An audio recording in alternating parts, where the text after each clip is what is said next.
하나님께서 오늘 우리에게 주신 말씀은 마가복음 2장 1절부터 12절까지의 말씀입니다. 마가복음 2장 1절부터 12절까지의 말씀을 제가 봉독하겠습니다. 며칠 후 예수께서 가버나움으로 다시 들어가시자 예수께서 집에 계신다는 소문이 퍼졌습니다. 그러자 얼마나 많은 사람들이 모여 들었던지 집안은 물론 문 밖까지도 발 디딜 틈이 없었습니다. 예수께서는 그들에게 말씀을 전하셨습니다. 그때 4사람이 한 중풍 환자를 예수께 데리고 왔습니다. 그러나 사람들이 너무 많아 예수께 가까이 갈 수가 없었습니다. 그래서 그들은 예수께서 계신 곳 바로 위에 지붕을 뚫어 구멍을 내고 중풍 환자를 자리에 눕힌 채 달아 내렸습니다. 예수께서는 그들의 믿음을 보시고 중풍 환자에게 말씀하셨습니다. 얘야, 내 죄가 용서받았다. 거기 앉아있던 율법학자들은 속으로 생각했습니다. 저 사람이 어떻게 저런 말을 할 수 있단 말인가? 하나님을 모독하고 있구나. 하나님 한 분 말고 누가 죄를 용서할 수 있단 말인가? 예수께서는 이들이 속으로 이렇게 생각하는 것을 마음으로 곧 알아채시고 율법학자들에게 말씀하셨습니다. 왜 그런 생각을 하느냐? 중풍 환자에게 내 죄가 용서받았다 하는 말과 일어나 자리를 들고 걸어가거라 하는 말 중 어느 말이 더 쉽겠느냐? 그러나 인자가 땅에서 죄를 용서하는 권세가 있는 것을 너희에게 알려주겠다. 그리고 예수께서 중풍 환자에게 말씀하셨습니다. 내가 내게 말한다. 일어나 내 자리를 들고 집으로 가거라. 그러자 중풍 환자는 모든 사람들이 보는 앞에서 벌떡 일어나 자리를 들고 밖으로 나갔습니다. 사람들은 모두 크게 놀라 하나님께 영광을 돌리며 이런 일은 난생 처음 본다라고 말했습니다. 아멘. 여러분 반갑습니다. 또 일주일 지나서 여러분들 앞에 이렇게 서게 됐는데요. 오늘은 교회 나의 고민 나의 사랑이라는 제목으로 여러분 앞에서 함께 말씀을 나누도록 하겠습니다. 얼마 전에 도쿄 올림픽이 끝났습니다. 올림픽에는 다양한 종목들이 있는데요. 크게 두 종목의 종류로 우리가 스포츠를 나눌 수가 있습니다. 높이뛰기, 마라톤, 수영, 역도, 테니스, 근대 5종 등 이런 개인 종목들이 종목 가운데 있습니다. 그리고 다른 종류의 종목은 럭비, 축구, 그리고 핸드볼, 농구, 그리고 사강 신화를 이룬 배구, 이렇게 팀 종목이 있습니다. 각 모든 종목의 운동 선수들은 각자 최선을 다하고 또 누군가는 메달을 따고 그렇게 열심히 하는 모습 속에서 그것을 지켜보는 우리 국민들이 같이 울고 웃고 함께 기뻐합니다. 저는 이번 도쿄 올림픽 중에서 기억에 남는 장면 중에 몇 장면들이 있는데요. 그 중에 비인기 종목인 근대 5종의 전웅태 선수가 마지막 결승점을 통과하고 동메달을 따면서 4위로 들어온 정진아 선수와 포옹을 하며 아주 눈물을 흘리고 또 진하게 그런 안고 있었던 모습을 기억을 하게 됩니다. 그는 인터뷰에서 열악한 훈련 환경과 재정적인 서포트가 없이 아무도 관심 가져주지 않는 그 종목을 이번 기회를 통해서 알릴 수 있어서 너무 감사하다라고 눈물을 흘리는 것을 봤어요. 그래서 그걸 지켜보는 많은 국민들도 함께 눈시울을 붉혔습니다. 또 다른 종목에서는 크게 국민에게 감동을 주었던 종목은 바로 여자 배구 종목입니다. 최근 한국에서 배구계에 큰 이슈가 있었기 때문에 많은 분들이 염려를 하고 이런 팀 분위기로 우리가 어떻게 좋은 성적을 거둘 수 있겠나라는 그런 우려가 있었습니다. 하지만 배구계의 메시라고 불리는 이 김연경 선수가 한국 선수들을 데리고 파이팅하면서 다독이고 그런 모습들을 보여주었습니다. 그리고 배구 강국인 국가대를 차례로 물리치면서 끝내 4강을 이루어냈습니다. 함께 응원하고 시청한 많은 국민들이 이 여자 배구팀을 보면서 또한 큰 감동을 얻게 되었습니다. 그런데 사람들은 이런 개인 종목에서 받는 감동보다 이렇게 팀 종목에서 받는 감동을 더 크게 받는 것 같습니다. 그것은 선수 한 명 한 명이 서로 힘을 합쳐서 하나가 되어 연합되기 때문입니다. 오늘 본문에서도 한 사건을 통해 우리가 공동체, 교회에 관해 대해서 배울 수가 있게 되는데요. 이 말씀을 통해 우리가 가지고 있는 공동체, 교회에 대한 생각들이 다시 한번 재정리되기를 축복합니다. 첫 번째는 이 교회는 하나님의 임재가 있는 곳입니다. 우리 1절에서 2절 말씀 함께 보도록 하겠습니다. 1절에서 2절 말씀 시작. 며칠 후 예수께서 가버나움으로 다시 들어가시자 예수께서 집에 계신다는 소문이 퍼졌습니다. 그러자 얼마나 많은 사람들이 모여 들었던지 집안은 물론 문 밖까지도 발 디딜 틈이 없었습니다. 예수께서는 그들에게 말씀을 전하셨습니다. 오늘 말씀은 예수님께서 본격적으로 갈릴리에 오시면서 여러 가지 사역을 하신 일들 중에 하나입니다. 병자들도 고쳐주시고 영혼 구원 사역도 하시며 회당에 들어가셔서 종교 지도자들과 논쟁도 벌이시기도 했습니다. 1절 말씀을 보면 며칠 후라는 단어로 시작되는데요. 이 말의 뜻은 며칠 전에 어떤 일이나 사건이 있은 후에 지금 이런 일이 일어났다는 뜻입니다. 그리고 이어서 가버나움으로 다시 들어가셨다라는 기록이 되어 있는 걸로 보아 동일한 장소에서 얼마 지나지 않아 일어난 일이라는 것을 우리는 짐작할 수가 있습니다. 그러면 며칠 전에 무슨 일이 어떻게 일어났던 것일까요? 마가복음 1장에서 예수님께서는 불치병인 중풍 환자에게 손을 내밀어 고쳐주셨습니다. 그리고 이 일에 대해서 아무에게도 알려주지 말라라고 신신당부를 하셨어요. 그런데 중풍 환자는 어떻게 했냐? 이 일을 널리 퍼뜨렸어요. 1장 45절에 보시면 그러나 그 사람은 나가서 이 일을 마구 널리 퍼뜨렸습니다. 그 결과 예수님께서는 더 이상 드러나게 마을 안으로 들어가지 못하고 마을 밖 외딴 곳에 머물러 계셨습니다. 그래도 사람들은 여전히 사방에서 예수께로 몰려들었습니다라고 기록되어져 있습니다. 이 치유 사건을 비밀로 하라고 했지만 오히려 치료를 받은 자가 소문을 내는 바람에 예수님은 다시 동네에 들어가기가 힘들게 되었습니다. 그런 상태로 며칠이 지났다는 것을 이야기하고 있습니다. 그렇게 며칠간 조용히 한적한 곳에 계시다가 예수님은 다시 가버나움에 들어가신 것이죠. 그런 상황에 다시 그곳으로 들어간다는 것은 불편함과 부작용 등이 발생되는 것을 예상할 수 있지만 그것보다 더욱 중요하고 꼭 행해야 할 일이 있기 때문에 그럼에도 불구하고 다시 가버나움으로 들어가신 것이죠. 가버나움 지역에서는 당연히 예수님이 오셨다는 그 소문이 나면서 사람들은 더 반갑게 맞이했을 것입니다. 그리고 예수님이 어느 집에 계신다는 소문을 듣고 곧바로 몰려든 사람들로 인해 예수님이 계신 집이 완전히 사람들로 둘러싸였습니다.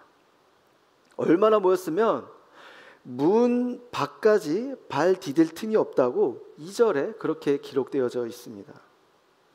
여러분 한번 생각해 보시면 가버나움에 예수님이 머문 집보다 더 화려하고 더 웅장한 집들이 있었을 거예요. 그러나 사람들은 화려하고 웅장한 집, 아름다운 집을 찾은 것이 아니라 예수님이 계신 그 집을 찾아왔습니다. 저는 이 대목에서 우리 공동체가 추구해야 할 것들이 보였습니다.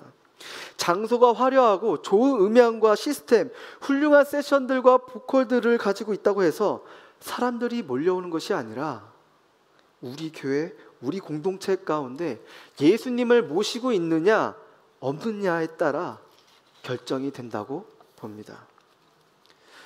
여전히 세상 사람들은 예수님에 대해 관심이 없습니다. 만약 한국 교회들을 비롯해 우리 공동체가 하나님을 잃어버린다면 계속해서 사람들은 비본질적인 것에 추구하며 목매다르게 될 것입니다. 교회의 머리인 예수 그리스도시요 교회는 그분의 몸일 뿐이며 우리 각 사람은 그 몸의 한 지체일 뿐인 것입니다. 우리 고린도전서 12장 12절 말씀 함께 볼까요? 고린도전서 12장 12절 말씀 함께 읽겠습니다. 시작. 몸은 하나지만 많은 지체가 있고 또 몸에 지체가 많지만 모든 지체가 한 몸인 것처럼 그리스도께서도 이와 같으십니다. 아멘. 고린도전서 12장 12절에서는 우리는 한 몸이라고 이렇게 다르게 또 표현을 하고 있습니다. 여러분, 교회가 교회다워지려면 예수님이 반드시 머리가 되셔야 합니다. 머리 말고 다른 것이 주체가 된다면 이상해집니다. 또한 예수님이 계신 곳에는 성령의 임재가 있습니다.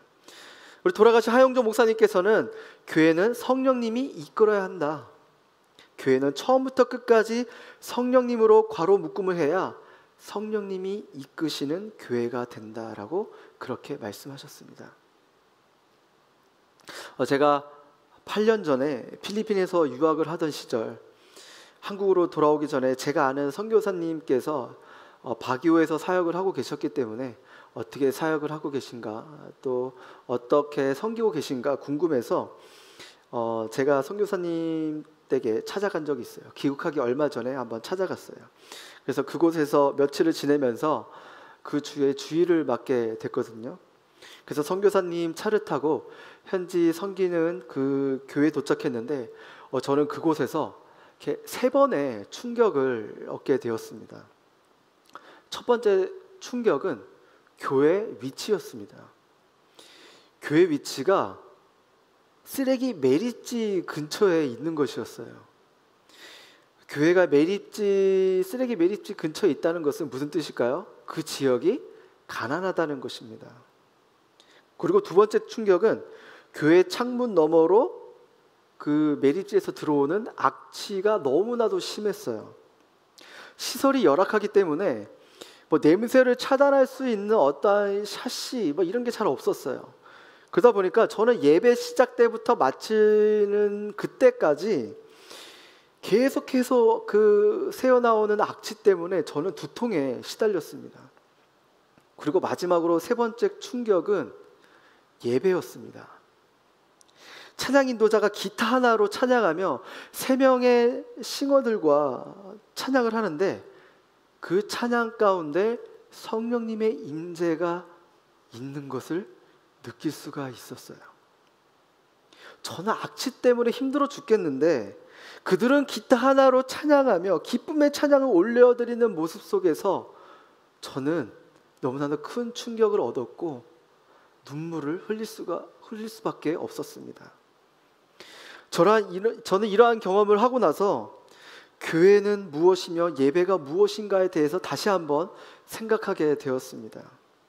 저는 그동안 안전한 건물과 좋은 시스템을 잘 갖추고 있고 각종 프로그램들이 넘쳐 있는 것에 익숙해진 신앙생활을 해왔습니다. 그렇게 익숙해던 나의 모습들이 내려지고 오직 예수, 즉 성령의 임재가 있어야 그것이 교회라는 것을 다시 한번 깊이 깨닫게 되었습니다. 사랑하는 CH 공동체 여러분, 여러분들이 사랑하는 이 공동체를 위해 여러분들은 기도해 주시길 바랍니다. 목사가 단에서 하는 그 당연한 이야기가 아니라 이 공동체는 하나님의 임재가 가득한 공동체가 되어주기를 간절히 부탁드립니다. 그리고 예수님이 교회의 머리가 되시며 성령님이 움직이시는 공동체가 되기를 기도해 주시길 바랍니다. 이러한 공동체가 되어갈 때 이 공동체는 주님 앞에서 높이 쓰임 받을 줄 믿습니다. 두 번째는 교회는 한 몸입니다. 우리 3절에서 4절 말씀 함께 읽어보도록 하겠습니다. 3절에서 4절 말씀 시작. 그때 4사람이 한 중풍 환자를 예수께 데리고 왔습니다. 그러나 사람들이 너무 많아 예수께 가까이 갈 수가 없었습니다. 그래서 그들은 예수께서 계신 곳 바로 위에 지붕을 뚫어 구멍을 내고 중풍 환자를 자리에 눕힌 채 달아 내렸습니다. 예수님께서 다시 가버나움에 오셨고 집에 머물렀다는 소문 때문에 문 밖까지 발 디딜 틈이 없다고 앞서 말씀드렸죠. 그래서 어느 누구든 예수님께 쉽게 접근할 수 없는 상태가 되었습니다. 이제 오늘 본문에서 등장하는 다른 중풍 환자가 있는데 그도 도저히 예수님께 다가갈 수가 없었어요. 그런데 이런 중풍 환자를 예수님께 데려오기 위해 최선을 다하는 4명의 사람들이 등장합니다. 이들은 중풍 환자가 누운 침상을 메고 예수님이 계신 집의 지붕으로 올라가 지붕을 뜯어내고 그 사람의 침상을 달아내렸습니다. 당시 이스라엘 지붕은 평평하고 외부의 계단으로 연결되어 있기 때문에 계단을 통해 쉽게 지붕으로 올라갈 수가 있었습니다. 또한 서민들의 집의 지붕은 작은 나무들을 걸치고 집으로 덮으며 진흙을 발라놓은 구조물이라서 쉽게 벗겨낼 수가 있었습니다. 하지만 그럼에도 불구하고 남의 집의 지붕을 갑자기 벗겨내려 방 안의 중풍 환자를 그 침상을 가운데로 달아내린다는 것은 엄청난 용기가 필요합니다. 우리는 이 4사람이 누구이며 중풍 환자와 어떤 관계인지는 우리가 알 수가 없습니다. 중풍 환자와 잘 아는 사람들이거나 그와 함께 친밀한 교제를 나누는 사람이라고 추측할 뿐입니다.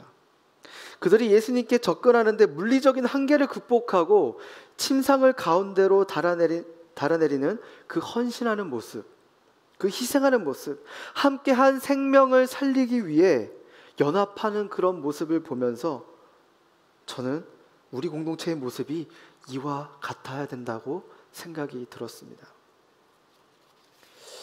최근 한국은 개인주의 사회로 살아가면서 자신 외에는 다른 사람들에게만 관심이 크게 없는 문화로 흘러오고 있습니다. 불행히도 코로나 확산으로 인해 팬데믹이 사회가 되면서 개인주의 사회에서 초개인주의 사회로 빠르게 가속화시켰습니다. 복음주의 대표 작가인 필립 얀시는 한 저서에서 이렇게 교회에 대해서 기록을 하고 있는데요. 우리는 밖을 내다볼 수 있어야 한다. 조금 더 쉽게 풀이하면 자신의 생각을 가지고 상대방을 투영하지 않고 자신의 가치 기준을 가지고 누군가를 판단하지 않는다는 뜻입니다. 그리고 보네퍼가 성도의 공동체의 저서에서 공동체를 이렇게 정의를 했습니다. 성도의 공동체는 그리스도를 통해 타자를 보는 사람들이라고 말했습니다. 이 2사람이 공통적으로 크리스천들에게 하고 싶은 말은 무엇일까요? 우리는 초개인주의 사회에 살아가면서 우리의 시선이 우리 자신에게 향하여 집중하고 관심을 가지고 살아가는 것이 아니라 우리의 눈을 돌려 나의 형제, 나의 자매를 돌아볼 수 있어야 한다는 것을 나타내고 있는 것입니다. 즉, 교회 공동체는 예수 그리스도를 매개로 형제와 자매를 바라보며 예수님이 소중히 여기는 사람을 우리도 그렇게 사랑하고 희생하고 섬기라는 뜻입니다. 그럴 만한 이유는 예수님께서 자기 핏값으로 우리를 죄에서 구원해 주신 소중한 존재들이기 때문입니다. 제가 온누리교회에서 지체로 신앙생활을 했을 때입니다. 서울에서 자치 생활을 하면서 이제 순장으로 열심히 섬겼을 때 순원들과 아름다운 그런 신앙의 추억을 많이 만들어 갔습니다. 근데 그 해 여름에 아울리치 시즌이 다가오고 아울리치 신청 광고를 듣고 이제 보게 됐는데 어느 한 국가가 너무나도 저에게 강렬하게 오면서 그 마음을 또 너무나도 강렬하게 주셔서 제가 그 국가에 대해서 신청을 하게 되었습니다. 그때 제가 어느 단체 간사로 생활하고 있었기 때문에 모아둔 돈이나 경제력은 정말 0이었습니다. 그저 기도하며 하나님께 간구하는 것 외에는 어떠한 방법이 없었습니다. 그러나 순모임에서도 저의 기도 제목을 공유하면서 저를 위해 함께 기도해달라고 그렇게 요청을 했었습니다. 그렇게 시간이 흐르고 아울리치 그 출국 2주 전 아울리치에 합류할 것인가 아니면 이대로 드랍할 것인가를 놓고 팀장님께 그 의사 전달을 해야 하는 시점이 왔습니다. 그런데 여전히 수중에는 회비를 낼 돈이 없었고 그리고 마음 한구석에는 저에게 강하게 그런 믿음과 확신을 주셨던 그 믿음이 제 안에서 흔들리기 시작했습니다. 그러나 계속 기도하면서 기다렸어요. 버티겼어요. 제 마음은 거의 포기 상태까지 왔었고, 그냥 나 빼고 잘 다녀오라고 말을 해야지라는 정도로 마음 먹고 거의 포기 상태까지 왔었습니다. 그러다 출국 일주일 전 주일 순모임이 끝나고 한 순원이 저에게 다가오기 시작했습니다. 그러더니 저에게 흰 봉투를 꺼냈어요. 그래서 제가 흰 봉투가 받았으면 열어봐야겠죠? 그렇죠? 그래서 편지기권이라고 생각했는데 그 안에 대략 200만 원이 넘는 돈이 들어있었어요. 그러면서 그 수원이 저에게 한 말이, 순장님, 하나님이 순장님에게 주라는 마음을 주시는 것 같아요. 그냥 받으세요라고 그렇게 이야기하는 것이었어요. 저는 그 자리에서 너무나도 큰 감격과 또 감동, 또 어찌해야 할 바를 몰라서 고맙다, 고마워, 막 이런 말밖에 할 수밖에 없었어요. 근데 설교를 준비하면서 이때를 다시 한번 생각해 봐도 어떻게 나에게 그런 큰 돈을 줄 수 있지?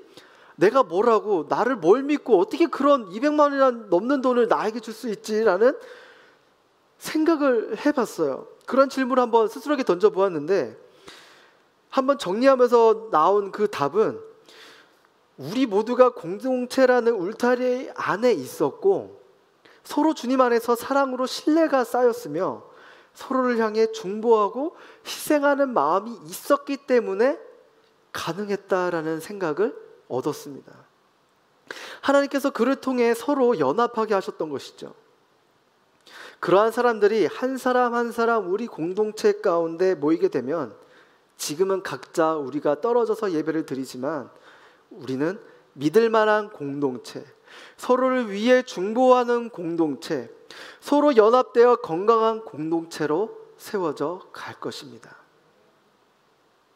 저와 여러분 모두가 이러한 공동체로 성장하기를 주님의 이름으로 축원합니다. 그리고 세 번째는, 교회는 영혼의 문제를 해결하는 곳입니다. 우리 5절에서 9절 말씀이 있는데요, 우리 한 절씩 돌아가며 교독하겠습니다. 예수께서는 그들의 믿음을 보시고 중풍 환자에게 말씀하셨습니다. 얘야, 내 죄가 용서받았다. 거기 앉아있던 율법 학자들은 속으로 생각했습니다.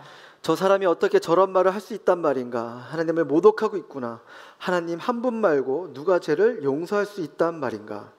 예수께서는 이들이 속으로 이렇게 생각하는 것을 마음으로 곧 알아채시고 율법 학자들에게 말씀하셨습니다. 왜 그런 생각을 하느냐? 중풍 환자에게 내 죄가 용서받았다는 말과 일어나 자리를 들고 걸어가라는 말 중 어떤 말이 더 쉽겠느냐? 드디어 침상에 누운 중풍 환자는 예수님께로 가까이 나오게 됩니다. 그런데 예수님은 그에게 갑자기 생뚱맞는 질문을 하세요. 생뚱맞는 말을 하세요. 얘야, 내 죄가 용서받았다. 되게 생뚱맞지 않아요? 아픈 환자가 의사에게 왔는데 내 죄가 용서받았다고 하면 얼마나 뜬금없겠어요. 근데 당시 유대 정서로는 인간이 인간에게 죄 사함을 베푼다는 것은 유대인에게는 도저히 용납될 수가 없었습니다. 이것은 하나님에 대한 월권에 해당되는 것이죠.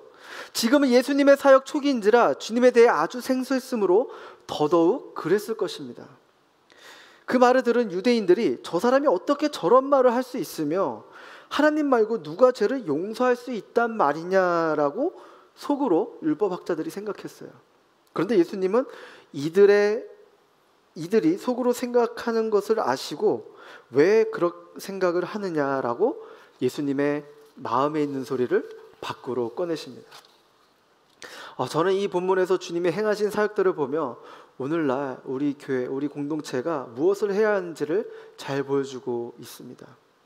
교회는 잃어버린 하나님의 백성들을 돌아오게 하며 그들의 영혼의 문제를 해결해 주는 곳이다.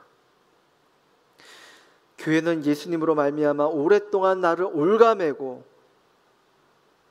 그리고 그 올가매고 있던 죄들을 끊어버리게 하고, 어두움으로 달려가던 나의 발걸음이 빛으로 달려가며 어두움의 권세를 예수 그리스도의 이름으로 물리치는 것, 그리고 우리를 구원에 이르게 하는 것이 바로 교회 공동체의 역할인 것입니다.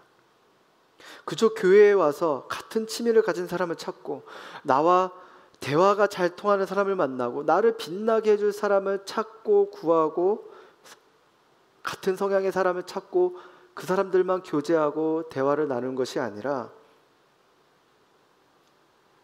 나를 세워주고 나를 구원에 이르게 해주는 사람, 그리고 나를 위해서 희생해주는 사람, 또 내가 그렇게 해줄 수 있는 사람과 서로 교제하며 나아가는 그런 곳입니다. 그래서 여러분들 주일날 와서, 순모임 때 와서 그저 무의미한 이야기를 하고 가지 마시기 바랍니다.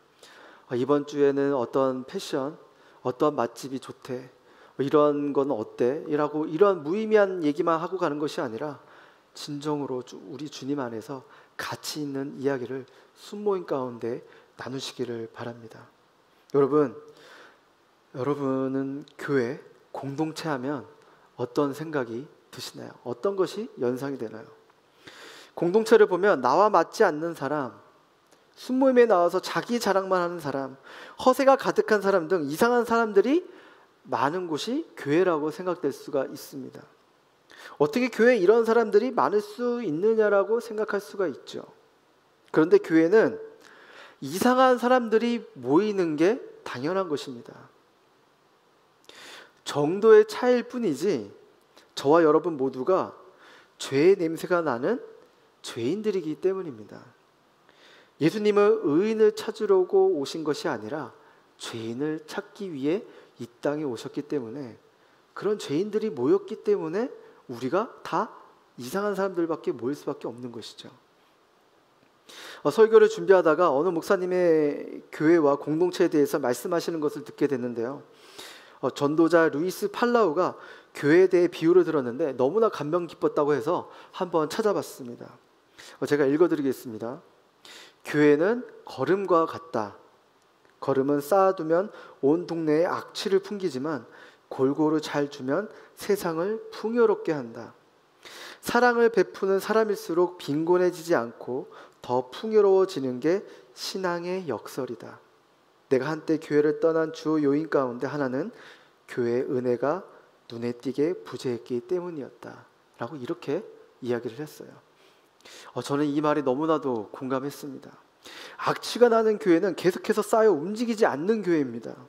좋은 향기가 나는 향수들을 여러분 몸에 한번 뿌려보세요.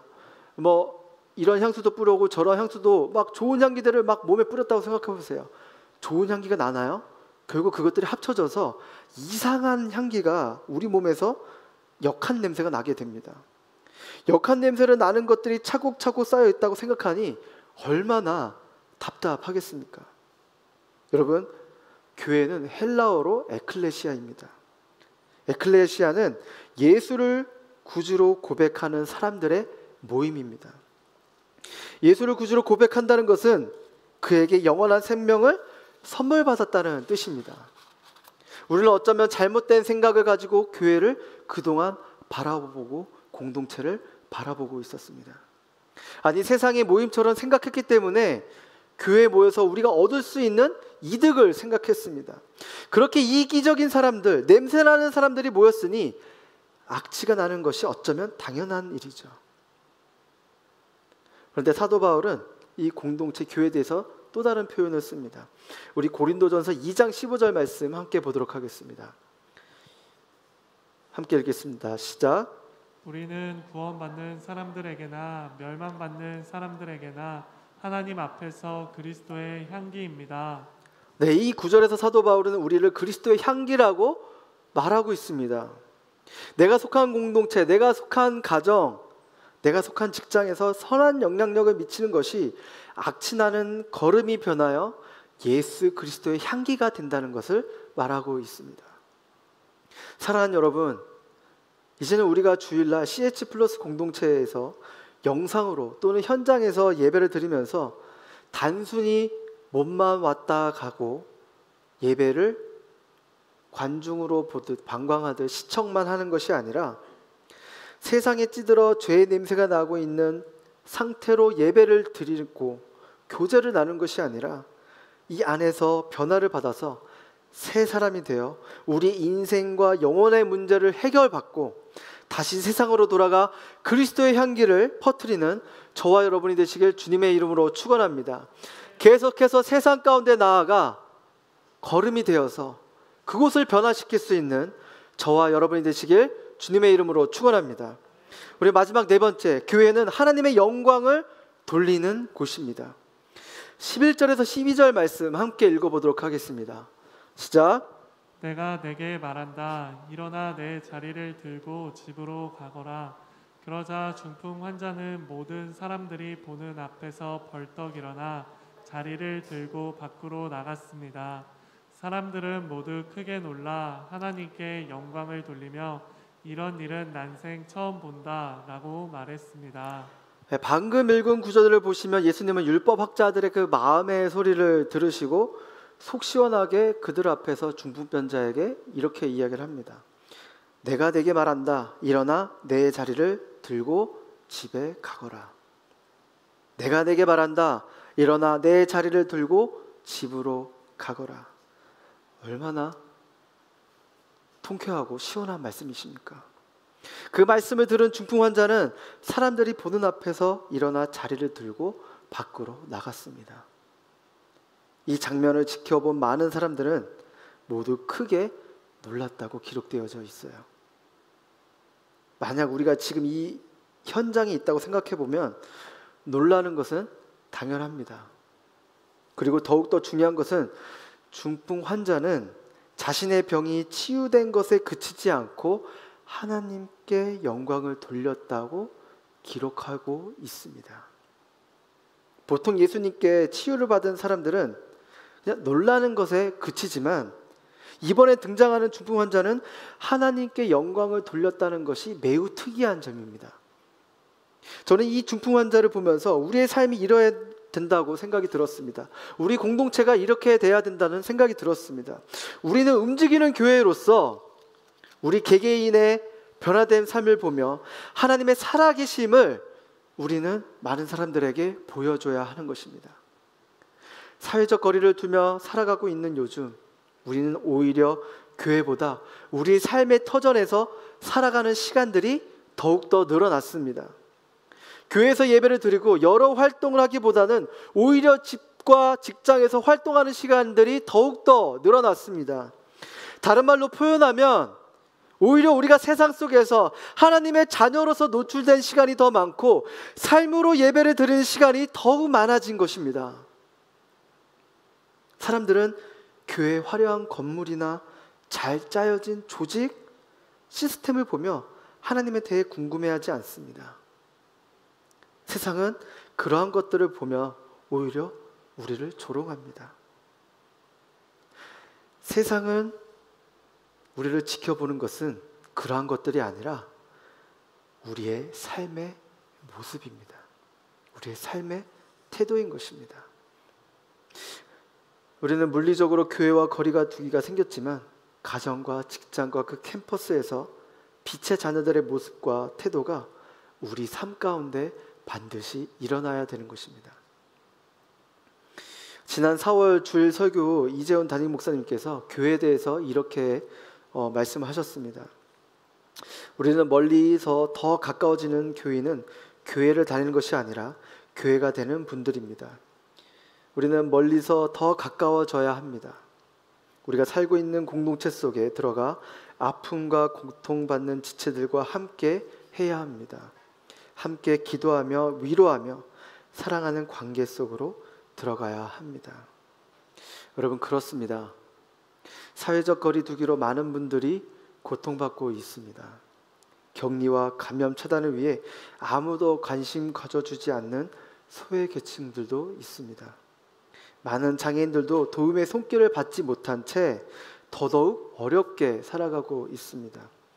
경제적으로 더욱 어렵고 복지사의 도움도 받지 못한 채 고독사 했다는 분들이 심심치 않게 뉴스를 통해 접할 수가 있습니다.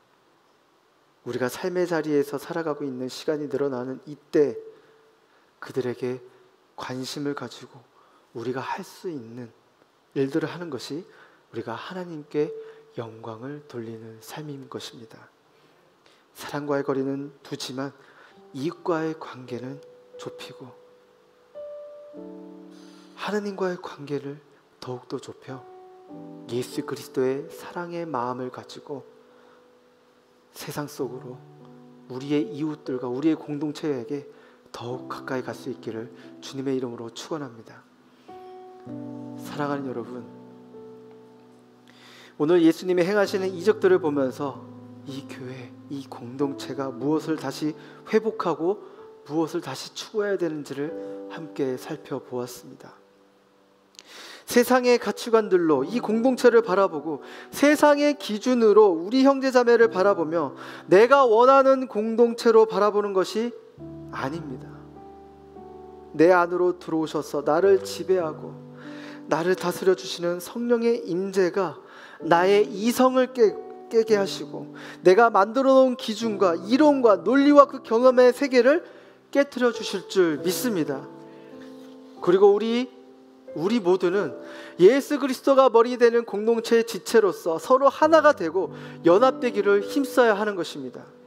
세상 문화의 흐름 속에 젖어들어 자기 인생, 자기의 삶에만 중요하고 관심을 갖고 살아가는 것이 아니라 우리 공동체 가운데 나 외에 다른 사람을 바라보며 소외된 사람들을 바라보며 우리 인생의 해답이신 예수님을 제시하며 하나님께 영광을 돌리며 나아가는 저와 여러분 되시길 주님의 이름으로 축원합니다.